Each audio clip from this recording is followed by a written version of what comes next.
But I think it affected my opinion of this movie because I do not know these characters that well, and they did that with these. With the Superman, and the Batman, and the Flash, I know those characters. I know those story arcs, so I can jump in and be like, okay, I know this character, I know who he is. On this one, I'm like, who are you?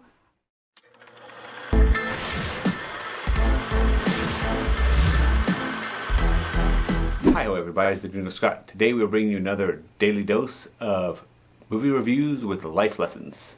Today we are checking out the 2018 animated DC movie Suicide Squad, Hell to Pay. Be sure to subscribe guys if you like a daily dose of movie reviews and life lessons. So get your day started the right way. Let's get started. Let's check out the Suicide Squad, Hell to Pay 2018 DC animated movie. Let's do this. This is from the internet.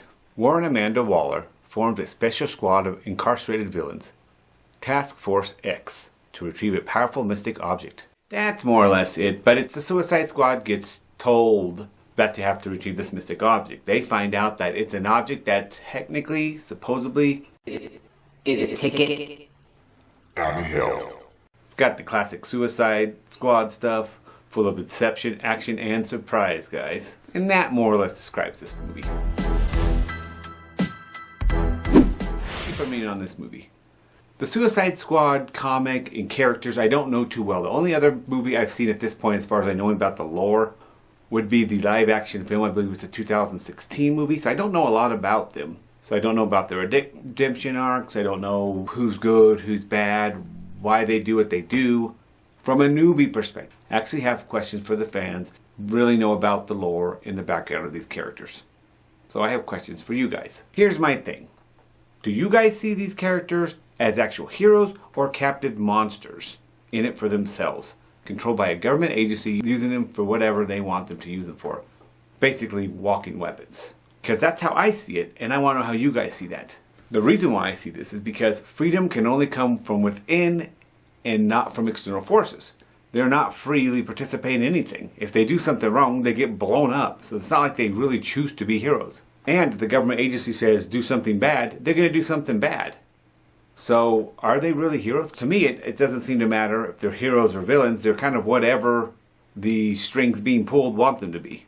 Sure, I'm missing many fine details because I know DC Comics, and I know comics in general, they're very detailed. They don't just have basic black and white. That's kind of how comics are. They really get themselves into the morality gray area a lot. So I'm sure there's a lot of that. I can see it, but I haven't seen enough of these to know. I mean, from the outside, that's what it kind of looks like.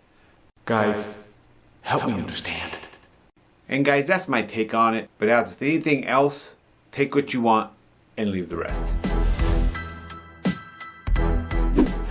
Hang on this movie, the bad.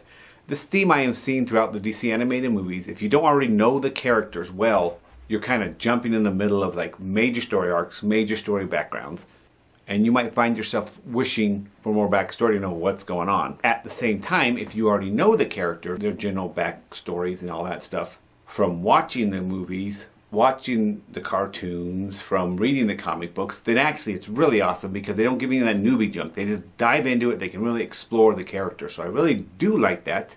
But I think it affected my opinion of this movie because I do not know these characters that well. And they did that with these. With the Superman, and the Batman, and the Flash. I know those characters. I know those story arcs. So I can jump in and be like, okay, I know this character. I know who he is. On this one, I'm like, who are you? I don't know what's going on. with the scoop. I did not know what's up. Last critique on this one, and again it has something to do with not knowing these characters and who they are. I found myself really confused. They were jumping around like crazy at the beginning to where I thought they had killed a main character that I thought they'd never kill them. Come to find out, it was just a side character, I think. And I really don't think they were trying to deceive me or anything. I just didn't know the characters.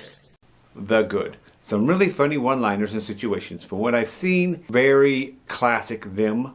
That is kind of the Suicide Squad. They're like a bunch of military school kids in their assignment and getting themselves in the dean's office all the time. And just always pushing the boundaries and trying to get away with things that they can't. It is a really unique take and I did enjoy that. Like with all DC animated films up to this point, great acting, great musical score, fighting, animation, everything top-notch, amazing, well done.